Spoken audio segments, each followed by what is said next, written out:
बहुत समय पहले की बात है। एक नगर से दूर एक महात्मा का आश्रम था। वह सभी शास्त्रों और वेदों का ज्ञान रखते थे। उनके चर्चे बहुत दूर दूर तक फैले हुए थे। उनके पास दूर दूर से लोग अपना भाग्य दिखाने के लिए आते थे। महात्मा जी बहुत ही ज्ञानी थे। जिन लोगों का भी भाग्य देखकर बताते थे वह बात सच साबित होती थी। दूर से ही उनका भाग्य फटकर बता देते थे कि उनके भाग्य में क्या लिखा हुआ है। भूतकाल, भविष्य और वर्तमान तीनों कालों का ज्ञान रखते थे। उसी नगर में मोहन नाम का ब्राह्मण और उसकी पत्नी रहते थे। उसकी पत्नी धर्म और आस्था में बहुत विश्वास रखती थी। उनके कोई संतान नहीं थी। गांव के लोगों से सुना था कि गांव में एक महात्मा जी है जो किसी का भी भाग्य बता देते हैं कि उसके भाग्य में क्या लिखा है। उन्होंने सोचा कि क्यों ना हम भी एक बार महात्मा जी के दर्शन करें। और अगली सुबह मोहन और उसकी पत्नी महात्मा जी से मिलने के लिए निकल जाते हैं। वे दोनों महात्मा जी के आश्रम में आकर रोने लग जाते हैं। महात्मा जी दोनों को चुप कराते हुए पूछते हैं, बेटा तुम्हें क्या दुख है, मुझे बताओ, मैं कोई ना कोई समाधान जरूर निकाल लूंगा। तब मोहन कहता है, गुरुदेव हमारे कोई संतान नहीं है। यह दुख हम दोनों को हर दिन अंदर ही अंदर खाता रहता है। हमने आपका बहुत नाम सुना है, तभी हम आपके पास आए हैं। आप हमारा भाग्य देखकर बताओ कि हमारे जीवन में पुत्र सुख है या नहीं। फिर महात्मा कहते हैं, तुम चिंता मत करो। महात्मा जी मोहन की पत्नी को आश्रम के मंदिर से 2 सेब ला कर देता है और कहता है, इनको आप दोनों पति पत्नी खा लेना, तुम्हें अवश्य ही संतान की प्राप्ति होगी। उसके बाद वह दोनों महात्मा जी को प्रणाम करके वहां से अपने घर चले जाते हैं। 1 साल बाद उनके घर में पुत्र का जन्म होता है। मोहन और उसकी पत्नी बहुत खुश थे। मोहन अपनी पत्नी से कहता है कि क्यों ना हम महात्मा जी को अपने घर बुलाकर उनकी सेवा करें। मोहन महात्मा जी को अपने घर बुलाते हैं और उनकी सेवा करते हैं। मोहन पंडित अपने बेटे का नामकरण करवाता है और उसके बेटे का नाम अर्जुन रखते हैं।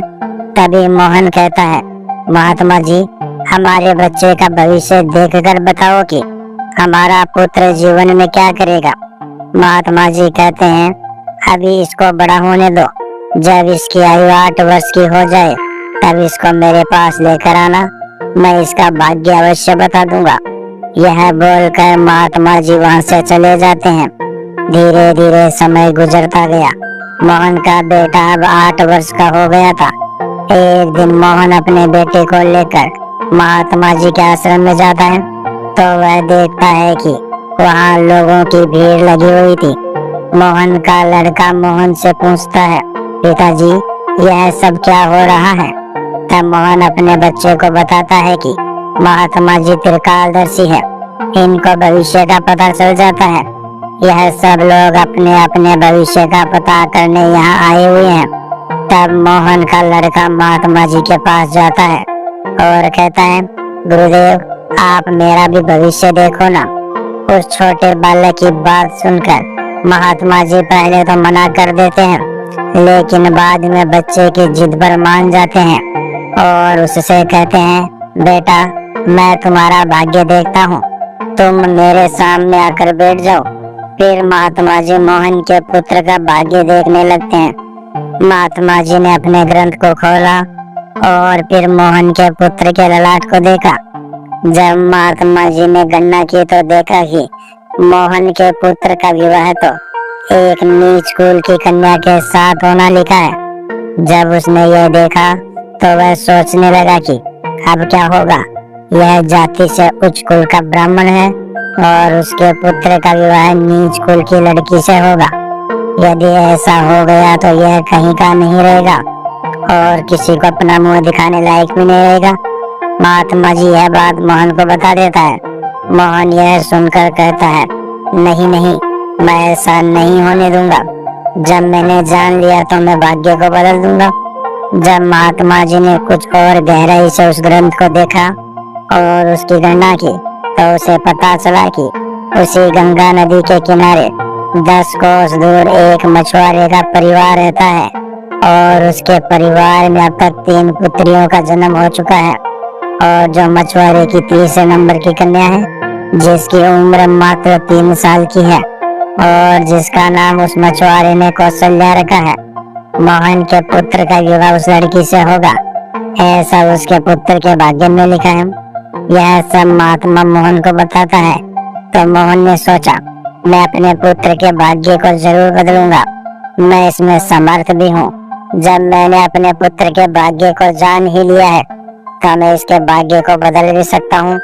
मोहन कहता है, महात्मा जी, मैं भी आज देखता हूँ कि भाग्य बड़ा है या मैं बड़ा हूँ। तब मोहन ब्रह्मा जी के लिखे हुए विधान को बदलने के लिए चल देता है और चलते चलते वह उस मछुआरे के घर पहुंच जाता है। जब उस मछुआरे ने देखा कि उज्जैन के एक महान पंडित उसके द्वार पर खड़े हैं तो उस मछुआरे ने पंडित का बड़ा ही आदर सत्कार किया और कहने लगा, गरीब की कुटिया में आप पधारे हैं, यह तो मेरे लिए सौभाग्य की बात है। मोहन कहने लगा, हे मछुआरे, मैं किसी उद्देश्य से तुम्हारे पास आया हूँ। मैं तुमसे यह जानना चाहता हूँ कि तुम्हारे घर में किसी 3 साल की कन्या ने जन्म लिया है। मछुआरा कहने लगा, हाँ, हमारे घर में एक पुत्र ने जन्म लिया है जिसकी आयु अभी 3 वर्ष है। मोहन ने पूछा, क्या उसका नाम कौशल्या है? मछुआरे ने कहा, हाँ पंडित जी, उसका नाम कौशल्या है। मोहन ने कहा, हे मछुआरे, मेरा गुरु त्रिकालदर्शी है, उन्होंने मुझे कुछ मंत्र दिए हैं। मैं तो इस रास्ते से जा रहा था, मैंने देखा तुम पर तो बहुत बड़ा संकट आने वाला है। जब तक तुम्हारी सबसे छोटी पुत्री तुम्हारे घर में रहेगी तब तक तुम्हें पुत्र की प्राप्ति नहीं होगी। यदि तुम अपने घर के आंगन में पुत्र खेलता हुआ देखना चाहते हो तो तुम्हें अपनी छोटी पुत्री को अपने घर से दूर भेजना होगा। पंडित के ऐसे वचनों को सुनकर मछुआरा बोला, पंडित जी, अभी वह नवजात बालिका है, उसकी आयु भी मात्र 3 वर्ष की है, मैं उसे ऐसी हालत में कहाँ छोड़ सकता हूँ। पंडित ने कहा, हे मछुआरे, जब मैं तुम्हें यह बता सकता हूँ तो मैं तुम्हारी सहायता भी कर सकता हूँ। मेरी कोई पुत्री नहीं है, तुम एक काम करो, अपनी इस कन्या को मुझे दे दो, मैं इसका पालन पोषण करूँगा और जब यह बड़ी हो जाएगी तो मैं अच्छा सा वर ढूंढ कर इसका विवाह भी कर दूंगा। फिर वह मछुआरा पुत्र की लालसा में अपनी नवजात पुत्री पंडित मोहन को दे देता है। मोहन मन ही मन बहुत खुश होता है और उस छोटी सी कन्या को लेकर चल देता है। चलते चलते पंडित सोचता है कि इस कन्या को मैंने मार दिया तो मुझे बाल हत्या का पाप लग जाएगा। कन्या से छुटकारा पाने के लिए वह पंडित एक हाथी के पास जाता है और उस हाथी से एक लकड़ी का छोटा सा बक्सा बनवाता है और उस बक्से में वह उस नवजात कन्या को सुलाकर नदी के जल में प्रवाहित कर देता है। और पंडित सोचने लगता है कि यह बक्सा कुछ दूर ही जाएगा और अपने आप ही डूब जाएगा और यह लड़की मर जाएगी। इस तरह से मेरा पीछा छूट जाएगा और मुझे बाल हत्या का पाप भी नहीं लगेगा। और पंडित अपने घर आ जाता है।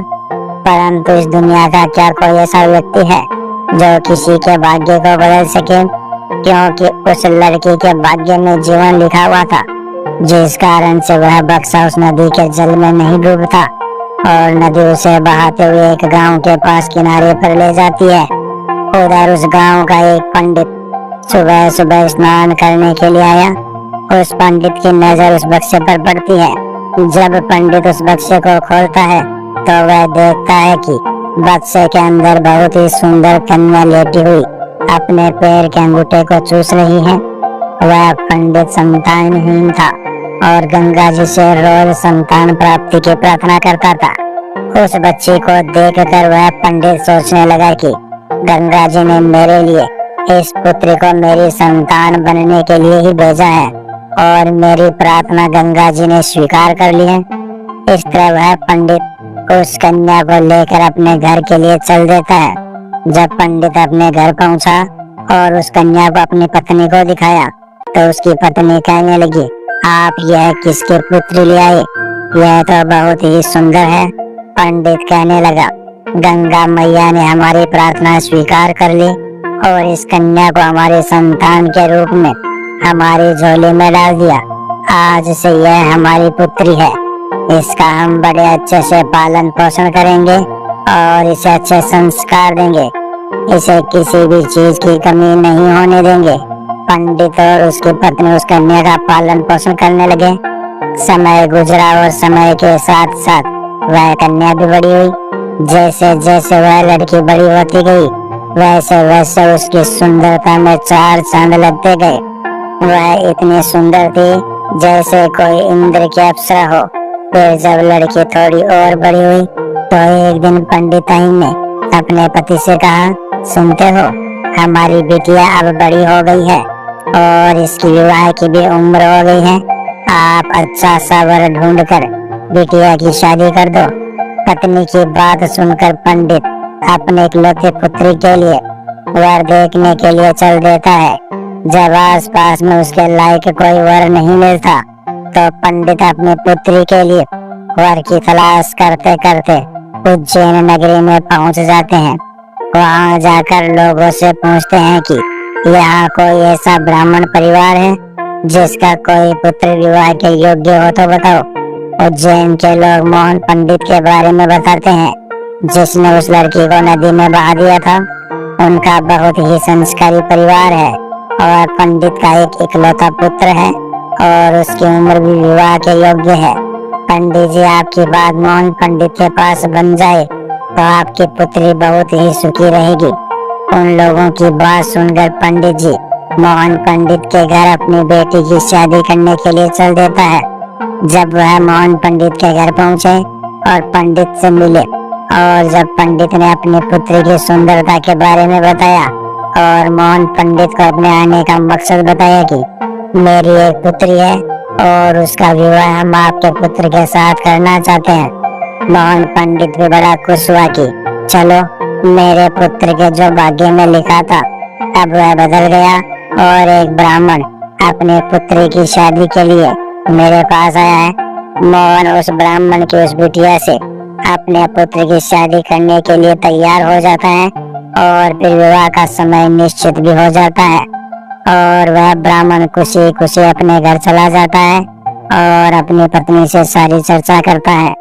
कुछ दिन बाद वह दिन भी आ जाता है जिस दिन पंडित की पुत्री और मोहन पंडित के पुत्र की शादी होनी होती है।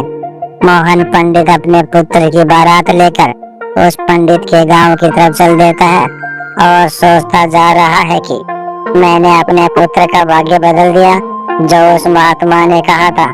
लेकिन पंडित को पता नहीं था कि विधाता का लेख कोई नहीं मिटा सकता, उसे विधाता भी नहीं मिटा सकते। जो लिख दिया वह तो अटल है। जैसा जिसके भाग्य में लिख दिया वैसा तो होकर ही रहता है, चाहे कोई कितने भी जतन कर ले, लेकिन भाग्य का लिखा कोई नहीं मिटा सकता। इस तरह योग से आज वही मछुआरे की कन्या आज पंडित की पुत्री बनकर मोहन पंडित के बेटे के साथ विवाह करने के लिए तैयार हो रही है, जिसे उस पंडित ने पानी में बहा दिया था। फिर उस लड़की का विवाह मोहन पंडित के बेटे के साथ हो जाता है और इस तरह वह कन्या पंडित के घर में आ जाती है। पंडित का पुत्र सुंदर सी पत्नी पाकर खुश था। मोहन पंडित की पुत्री सुंदर सा पति पाकर खुश थी और मोहन पंडित इस बात से खुश था कि मैंने अपने पुत्र का भाग्य बदल दिया है। एक दिन किसी कार्य से मोहन पंडित के पुत्र को उज्जैन से कुछ दिनों के लिए बाहर जाना पड़ता है। एक दिन मोहन पंडित अपने बेटे की बहू को लेकर उस महात्मा के आश्रम जाते हैं। उधर पहुंचकर गुरुदेव को प्रणाम करते हैं और बताते हैं कि गुरुदेव, मैंने विधि के विधान को बदल दिया। यह सुनकर गुरुदेव हंसने लगते हैं। पंडित गुरुदेव को हंसता देखकर पूछते हैं, गुरुदेव, आप हंस क्यों रहे हो? तब गुरुदेव पंडित को बताते हैं, यह वही लड़की है जिसको तुमने नदी में बहा दिया था। यह सुनकर पंडित के पसीने छूटने लगे। उसने सोचा, यह तो उसी मछुआरे की लड़की जिसे मैंने मरने के लिए नदी में प्रवाहित कर दिया था, फिर यह मेरे घर में मेरी पुत्र वधू बनकर कैसे आ गई? उसने कौशल्या से कहा, पुत्री, तुम अपने पिता की इकलौती पुत्री हो ना? तो वह कन्या बोली, जी पिताजी, मेरे असली माता पिता तो बड़े दुष्ट थे। उन्होंने मुझे 3 वर्ष की अवस्था में ही गंगा में प्रवाहित कर दिया था। और जो मेरे नए माता पिता हैं, उन्होंने मुझे नया जीवन दान दिया। जिस दिन से मुझे नया जीवन दान मिला है, तब से यही मेरे माता पिता है। जब पंडित ने यह साबित कर लिया कि यह उसी मछुआरे की लड़की है, तो पंडित ने इससे निजात पाने के लिए एक युक्ति निकाली और अपने बेटे की बहू से कहा, बेटी, तुम पहली संतान पुत्र पाना चाहती हो तो मेरे साथ तुम्हें गंगा नदी के तट पर चलना होगा। जब ससुर और पुत्र वधू गंगा नदी के तट पर पहुँचे, तो पंडित ने अपने हाथ से एक अंगूठी निकाली और उस अंगूठी को दिखाते हुए गंगा नदी में फेंक दी और उससे कहा, बेटी, जिस दिन तुम्हें यह अंगूठी मिल जाए, उसी दिन तुम अपने घर आ सकती हो। यह अंगूठी नहीं मिली और तुम अपने पिता के घर पहुंच गई या मेरे घर आ गई, तो तुम अपने पति को खो दोगी। इसलिए तब तक तुम्हें कहीं नहीं जाना जब तक यह अंगूठी तुम्हें ना मिल जाए। यदि तुम मेरे वचनों को मानोगी तो तुम्हें अवश्य ही पुत्र की प्राप्ति होगी और तुम्हारा भाग्य भी जाग उठेगा। ऐसा कहकर वह पंडित उसको गंगा नदी के किनारे पर छोड़कर वापस अपने घर को लौट गया। कौशल्या ने काफी प्रयास किया, लेकिन अंगूठी नहीं मिली।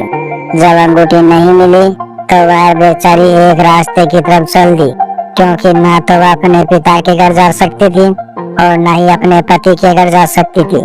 फिर चलते चलते जब वह आगे बढ़ी तो सामने से एक राजपूताना परिवार आता हुआ दिखाई दिया, जो अपने गांव की तरफ जा रहा था।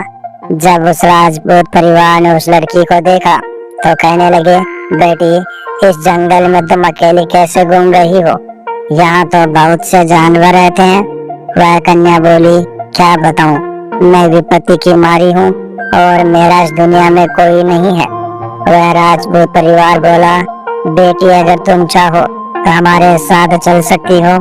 जब कौशल्या ने यह सुना तो वह उनके साथ चलने के लिए तैयार हो गई। इस तरह कौशल्या को उस राजपूत परिवार ने अपने घर खाना बनाने के लिए रख लिया। जो राजपूत परिवार का मुखिया था, वह उस पंडित का बहुत ही घनिष्ठ मित्र था।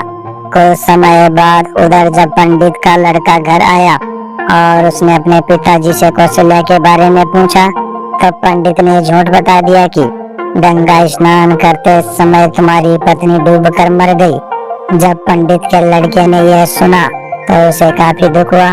उधर राजपूत परिवार जिस गांव में निवास करता था, उस गांव का एक पंडित अपनी लड़की का रिश्ता लेकर उसी मोहन पंडित के घर पहुंच गया। उस पंडित ने मोहन से जब अपनी पुत्री के विवाह के लिए प्रस्ताव रखा, तो मोहन ने उस पंडित से कहा, हम अपने पुत्र के साथ तुम्हारी पुत्री का विवाह तो कर लेंगे, लेकिन विवाह से पहले हम तुम्हारी पुत्री को देखेंगे और उसके बाद ही विवाह करेंगे, क्योंकि पंडित को डर था कि कहीं मछुआरे की वही कन्या फिर से विवाह ना कर ले जो उसके लड़के के भाग्य में लिखी है। पंडित मोहन की शर्त मानने के लिए तैयार हो गया और अपने गांव को वापस लौट गया। अब मोहन पंडित अपने पुत्र के लिए लड़की देखने उस पंडित के गांव की तरफ चल दिया। उधर जो अंगूठी पंडित ने गंगा नदी में फेंकी थी, उससे एक मछली निकल गई। एक दिन किसी मछुआरे ने गंगा नदी में जाल फेंका तो उससे वही मछली मिली जो अंगूठी निकल गई थी। मछुआरा मछली को बेचने के लिए वहीं पहुंच गया जहां वह राजपूत परिवार रहता था। परिवार के मुखिया को मछली खाना बहुत ही पसंद था, इसलिए उस राजपूत ने उस मछुआरे से उस मछली को खरीद लिया और उस मछली को ले जाकर कौशल्या से कहा, बेटी, क्या तुम मेरे लिए मछली पका दोगी? कौशल्या बोली, जी पिताजी, मैं मछली तो नहीं खाती, लेकिन आपके लिए जरूर बना दूंगी। इस प्रकार वह मछली लेकर रसोई में गई और काटने लगी। जब कौशल्या ने उस मछली को काटा तो उसके पेट में से वही अंगूठी निकलकर जमीन पर गिर पड़ी। जब कौशल्या ने उस अंगूठी को देखा तो वह पहचान गई और अंगूठी पाकर बहुत खुश हुई। उधर मोहन पंडित अपने पुत्र को लेकर पंडित के गांव में पहुंचा और अपने बेटे से कहने लगा, हे पुत्र, इस गांव में हमारे घनिष्ठ राजपूत मित्र रहते हैं। पहले हम उनके पास चलते हैं, उसके बाद हम तुम्हारे लिए लड़की देखने पंडित जी के घर जाएंगे। पंडित के बेटे ने जब अपने पिता के ऐसे वचनों को सुना तो वह बोला, पिताजी, जो आपको अच्छा लगे वैसा ही कीजिए। फिर वे दोनों उस राजपूत के घर पहुंचे। राजपूत ने जब अपने मित्र को आते हुए देखा तो बहुत खुश हुआ और उनका पहले की भांति आदर सत्कार किया। आदर सत्कार करके उन्हें अपने पास बिठाया और उसने कौशल्या को आवाज दी, बेटी, हमारे मित्र आए हैं, जरा उनके लिए पानी का इंतजाम करो। जब कौशल्या पानी लेकर आई तो कौशल्या ने मोहन पंडित को देखा और मोहन पंडित ने कौशल्या को देखा। फिर जब पंडित के लड़के ने कौशल्या को देखा तो वह कहने लगा, पिताजी, आपने मुझसे झूठ क्यों बोला कि कौशल्या मर गई? मेरी पत्नी तो जिंदा है और यह आप जानते हैं, और यह जानते हुए भी आपने मेरा विवाह किसी अन्य लड़की से करने की कैसे सोची? पंडित दुखी मन से कहने लगा, पुत्र, मैं भटक गया था। मैं विधाता के लिखे हुए भाग्य को बदलने के प्रयास में इतना नीच कर्म कर बैठा कि पूछो मत। फिर उसने पूरी कहानी सभी को सुना दी और कहने लगा, मुझे अपने ऊपर कुछ ज्यादा ही घमंड हो गया था। जो विधाता के लिखे को मिटाने चला था, मैंने लाख कोशिश की, लेकिन हुआ वही जो तेरे भाग्य में लिखा था। यह कहकर उसने अपने बेटे की बहू से माफी मांगी और आदर सत्कार से उसे घर लेकर गए। दोस्तों, विधि के विधान को कोई बदल नहीं सकता।